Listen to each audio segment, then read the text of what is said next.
성령 충만할지어다. 미소가 안 보이는 분들이 두 분 계십니다. 정신을 바짝 차리고 두려워 말고 믿기만 하라.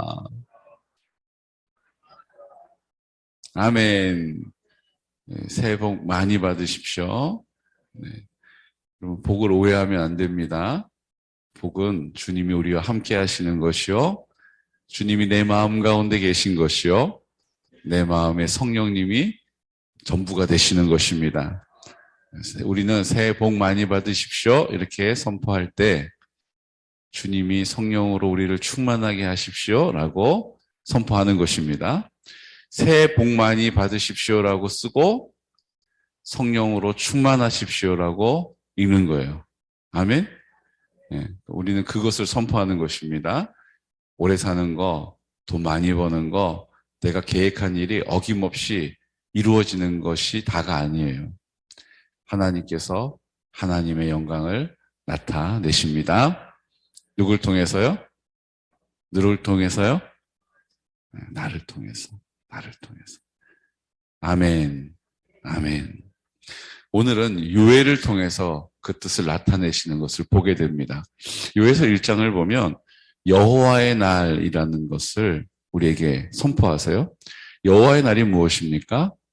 돌아오라, 그 자리에 멈춰라, 그리고 돌이켜 나에게 오라라고 말씀하시는 그 부르심을 귀등으로도 듣지 않는 거예요.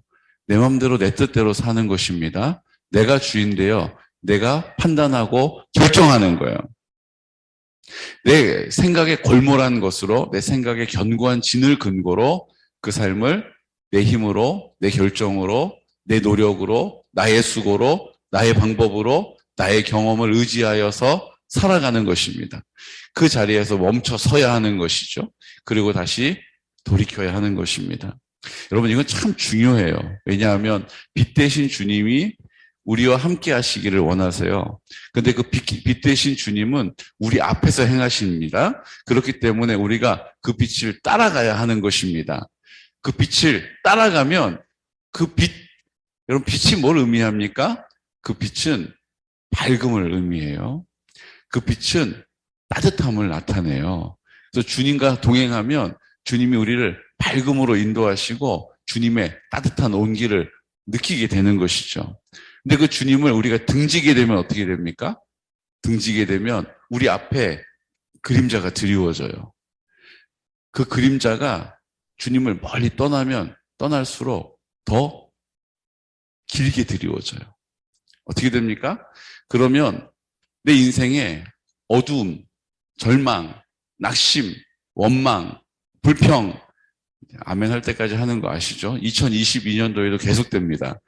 원망, 불평, 두려움, 근심, 시기, 질투, 이런 일들이 내 앞에 계속 가득 차 있는 거예요. 이거를 내가 해결해 보려고 걷어내려고 노력하면 노력할수록 점점점 더 근심이 점점 더 실패하게 되는 것이죠. 그때 우리가 해야 될 일이 무엇입니까? 그 자리에 멈춰 서서 빛 대신 주님께로 우리를 돌이키는 것입니다. 그러면 어둠이 보여요? 그림자가 있어요? 없어요. 분명히 내 인생에 내가 빛을 향하고 있을 때도 그 그림자가 뒤로 드리워지겠죠. 하지만 내 인생과는 관계가 없는 것입니다. 나를 어떻게 하지 못하는 거예요. 빛 대신 주님을 바라보고 있으면 빛 대신 주님이 전부가 되시는 것이죠. 그 밝음이 내 안에 있는 것입니다. 그 따스함이 내 안에 있는 것이에요. 그래서 예수를 믿고 나서 예수님 믿는 사람이 저 사람 뭔가 달라졌네. 저 사람 뭔가 달라졌어. 표정이 달라졌어. 이렇게 환하게 빛나. 얼굴이 그냥 광채가 나. 이게 그런 의미예요. 주님이 내 안에서 내 빛이 되시기 때문에 하얀 광채가, 빛나는 광채가 나는 거죠. 저 사람 달라졌네. 저 사람 예전에 차이성 목사가 아니네. 달라졌어. 그 주님의 사랑이 나를 통하여 흘러가 온기가 되는 것입니다. 말 한마디를 해도 따스한 말이, 하나 하는 모든 일들이 따스함이 전해지는 거예요. 사랑하는 성도 여러분, 나는 죽고 주님이 내 마음 가운데 생명의 근원이 되셨습니다. 빛으로 전부가 되신 것이죠. 이제 내 안에 계신 그 주님이 나를 통하여 드러내시는 것입니다.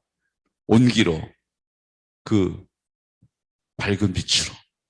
2022년도는 주님이 마음껏 나를 통하여 나타내시는, 역사하시는 좋은 통로가 되시기를 예수 그리스도 이름으로 축복합니다. 요엘이 지금 그런 인생을 살아온 거예요. 그런데 그렇게 돌이키지 않으면 여호와의 날이 임하게 될 것이라는 것입니다. 이 여호와의 날은 하나님의 심판을 의미하는 거예요. 오늘 남유다에 하나님께서 어떤 심판을 베푸십니까? 메뚜기 재앙을 허락하세요. 그래서 메뚜기들이 열심히 땀 흘려서 곡식 농사 지어놓은 것을 일순간에 와가지고 다 갉아먹고 확 떠나가는 거예요. 여러분, 이건 좀 성경에만 나와 있는 사건이 아니고요. 지금 우리가 살아가는 이 시대도 동일한 사건들이 일어나고 있습니다. 여러분, 뉴스 보시면 아시잖아요. 지금 아프리카에서, 북아프리카에서 시작된, 북동부에 있는 아프리카에서 시작된 그 메뚜기 재앙이요, 지금 대륙을 지나가지고 지금 서남아시아를 향해서 막 가고 있어요. 그게 이제 지금 어디까지 왔냐면요, 중국까지 왔어요. 지금 한 달 동안 메뚜기가 집어삼킨, 먹어치운 양식이요, 우리나라 1년 동안 우리나라 국민들이 먹을 양식을 먹어치웠어요.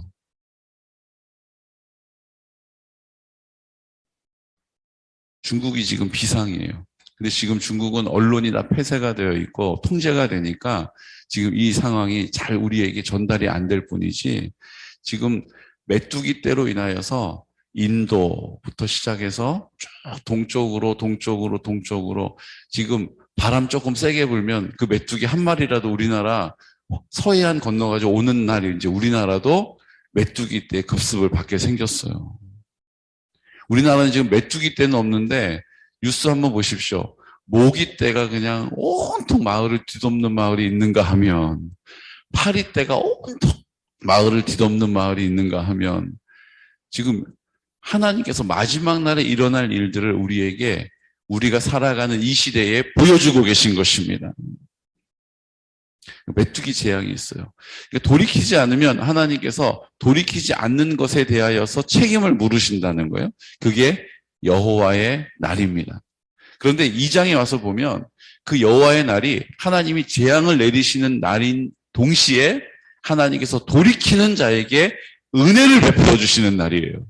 구원을 허락하시는 날이라는 거예요. 그러므로 우리에게 이 여호와의 날은 우리가 돌이킬 수 있도록 하나님이 기회를 주시는 은혜요, 돌이키는 자에게 하나님의 구원을 허락하시는 날이라는 것이죠. 여러분, 내 마음에 하나님이 말씀을 읽을 때, 말씀을 들을 때 찔리게 하실 때 그것이 은혜인 것입니다. 찔림이 없는 것이 저주예요. 말씀을 읽을 때 이거 좀 읽기가 좀 거시기 하다. 이게 내 얘기 같다. 이거 좀 불편하네. 그게 은혜예요. 여러분, 그때 나를 돌아보시기를 축복합니다. 그때 그 자리에 멈춰 서시기를 축복해요.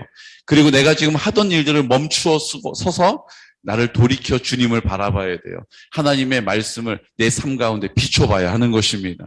그때 주님께서 빛 대신 주님이심을 나타내신다는 거죠. 그것이 바로 여호와의 날이요, 회복의 날이요, 구원의 날이 되는 것입니다. 그러므로 하나님께서 우리 가운데 그 메뚜기 재앙을 내리시고 우리가 원치 않는 일들로 인하여서 책망하시고 때로는 고난이 찾아올 때에 그 자리에 멈춰서서 다시 그 주님의 부르심을 기억하고 돌이키는 거예요. 그리고 주의 이름을 부르는 것입니다. 이 요엘서 말씀이 그래서 이 구원을 선포하는 하나님의 마음을 잘 나타내는 이 구절을 신약에서 많은 성경의 저자들이 인용하고 있는 거예요. 사도행전 2장에도 기록하고 있지 않습니까? 그 요엘의 환상을 우리에게 선포하죠. 우리 함께 28절 말씀. 나에게 주시는 말씀으로 믿는 믿음을 가지고 28절 말씀부터 30절까지 선포하겠습니다. 그 후에 내가 내 영을 만민에게 부어주리니 너희 자녀들이 장래일을 말할 것이며 너희 늙은이는 꿈을 꾸며 너희 젊은이는 이상을 볼 것이며 그때에 내가 또 내 영을 남종과 여종에게 부어줄 것이며 내가 이적을 하늘과 땅에 베풀리니 곧 피와 불과 연기 기둥이라. 아멘. 하나님께서 이 마지막 때에 그 후가 무엇입니까? 돌이키는 자, 하나님의 부름에 뭐 하는 사람? 순종함으로 준행, 따라 살아가는 사람, 그 사람에게 뭘 주신다는 거예요? 내가 내 영을 만민에게 부어줄 것이라는 것입니다. 그 영을 남종과 여종에게 부어주시겠다는 거예요. 여러분, 성령으로 우리에게 충만하게 하는 은혜를 베풀어 주신다는 거예요. 여러분, 이게 뭡니까? 6월절에서 예수님의 피로 우리의 모든 죄가 씻어지고 그 예수님께서 우리 가운데 그 피로 십자가로 우리를 구원하셨습니다. 하지만 그 죽음은 예수님만 죽으셨고 내가 2000년 전에 돌아가신 그 예수님이 하나님의 아들이라는 것을 믿고 나도 그 예수님께서 구원하셨다는 것을 굳게 믿는 것이 아니라 내가 그 십자가에 나도 죽었음을 믿는 믿음인 것이죠. 그 십자가에 나도 죽은 것입니다. 그 십자가에서 죽은 나에게 부활이 되신 예수님께서 내 마음 가운데 오심으로 영접하는 자, 곧 그 이름을 믿는 자에게 그 마음 가운데 오셔서 생명이 되시는 것입니다. 나는 죽고 주가 나로 사신다는 의미죠. 예수님 부활하셔서 어디 저 우주 건너편 저 어디 계시다가 그날 심판하러 다시 오시는 것이 아니라 내 마음 가운데 나와 함께 하시는 임마누엘을 이루신 줄로 믿습니다. 우리가 이 믿음을 갖는 거예요. 이 믿음을 갖는 거예요. 지금 이것이 바로 6월절에서 무교절을 통하여서 무덤 속에 내가 그 모든 내가 내 스스로 생각, 자아, 내 중심적인 우리의 삶의 견고한 진, 우리의 생각에 견고하게 골몰해 있는 것, 내 경험, 내 판단, 이 모든 것들을 그 무덤에 묻어버리는 것이죠. 그리고 예수로 사는 것입니다. 우리의 굳은 마음을 성령님께서 쪼개주시기를 구하는 것입니다. 우리의 마음을 주님께서 부셔주셔야 돼요. 그러면 어떻게 됩니까? 초실절 주님께서 부활의 첫 열매가 되심으로 내 마음 가운데 생명의 근원이 되시는 것입니다. 빛으로 전부가 되시는 것이죠. 나를 통하여 하나님의 사랑이 흘러 넘쳐나가게 되는 것입니다.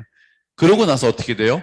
오순절에 성령의 강림이 임하는 것이죠. 지금 그때가 그 후가 언제입니까? 주님께서 무교절을 통하여 내가 쪼개지고 내 모든 자아가 그 무덤 속에 묻혀지고 그리고 나서 예수님 부활하신 내 마음 가운데 생명이 되심을 믿는 믿음을 굳게 붙잡고 선포하면 이제 성령으로 충만하게 되는 오순절의 역사가 나에게 임하게 된다는 것이죠. 그것을 오늘 우리에게 설명해 주고 있는 것입니다. 그때에 내가 내 영을 남종과 여종에게 부어줄 것이요 이적을 하늘과 베풀어 줄 것이라는 것입니다. 이제 우리의 능력으로 살지 않고 이적이라고 말하는 것이 무엇입니까? 기적이라고 선포하는 것이 무엇입니까? 내 힘이 아니라 내 안에 계시는 성령의 능력을 나를 통하여 나타내시는 거예요. 성령의 열매를 나를 통하여 맺어주시는 것입니다. 이것이 여호와의 날에 일어날 일이라고 우리에게 가르쳐 주고 계시는 거예요. 우리가 이제 2022년도를 어떻게 뭘 기대하고 살 수 있습니까? 성령으로 오늘 우리를 통하여서 뭐 하시겠다는 거예요? 이루어 주신다는 거예요. 성령의 능력으로 이루리라. 성령의 능력으로 이루리라. 이제 내 능력으로 사는 것이 아니라 내 안에 계시는 내 생명의 근원이 되시는 예수 그리스도께서 성령과 함께 나를 통하여 성령의 능력으로 이루어 주실 줄로 믿습니다. 그러므로 누구든지 주의 이름을 부르는 자는 구원을 얻게 되는 것입니다. 내 능력이 아니라 내 안에 생명의 근원이 되시는 예수 그리스도의 이름을 부르기만 하면 내 안에 계시는 예수 그리스도께서 성령으로 나를 통하여 구원하시는 것입니다.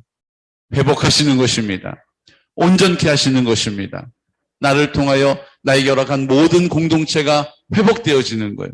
나를 통하여 나에게 허락하신 모든 공동체의 지체들이 그 하나님의 영광을 보게 되는 것입니다.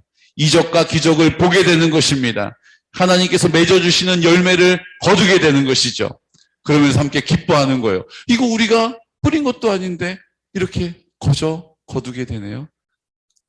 이거 우리가 땀 흘린 것도 아닌데 이걸 받아 사용하네요.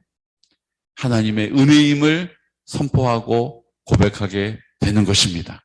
사랑하는 성도 여러분, 우리 2022년도가 오직 성령으로 충만하게 하시고 오직 성령으로 완전하게 하셔서 여호와의 날이 우리의 날이 되게 될 줄로 믿습니다.